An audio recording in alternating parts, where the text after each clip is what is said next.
Record storage. Okay, right. This is a Node 1 device where we have an LCD device. This is the main board, and this is your Bluetooth device which is going to transmit your data. Okay, right. Now we have two sensors installed into this. One of the sensor is the accelerometer, which gives you data regarding the X, Y, Z direction of your vehicle. Okay. Right now we have used only the X component of your accelerometer device, right?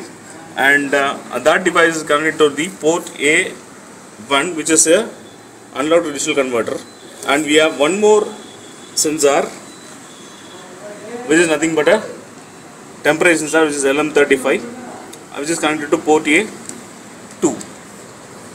Okay, as the data is read, the data is read from port A1 and port A2, and it is converted into digital value, and that digital value is transmitted through UART port of. This is the alternate node for the same vehicle device, where we have both temperature sensor as well as vibration sensor. It is similar to your node 1, where the nodes have different sensors, where initially we had a temperature sensor and a direction sensor, whereas here we have a temperature sensor and a vibration sensor which monitors your engine vibration. Based on that, the data is sent through the same Bluetooth device, which also works as a slave mode, similar to your node 1. And this is the third terminal, which is going to be your central node. Here we have a power supply node, which is going to supply your Bluetooth device as well as your MAX232 IC. Your MAX232 IC is going to work as a CMOS to TTL converter, where TTL is used for your Bluetooth device, whereas CMOS is used for your PC. So this is your RS232 cable, which is going to be connected to your PC terminal, which is going to be giving the information from the two nodes connected towards this Bluetooth device towards your PC terminal.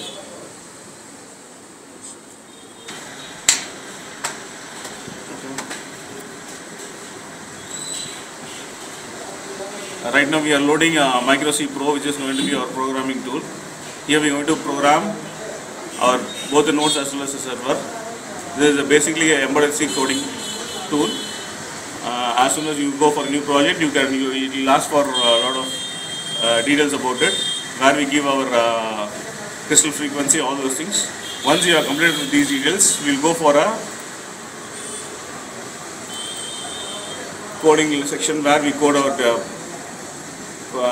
IC. This is the example, so sample code of our node 1, where we code our LCDs, all these things. Okay. Once we have completed the coding, we can go for build, where we build our project. On the bottom of the machine, you can see that it has been built, and it will say finished successfully. Once it is finished successfully, we can go for coding your IC.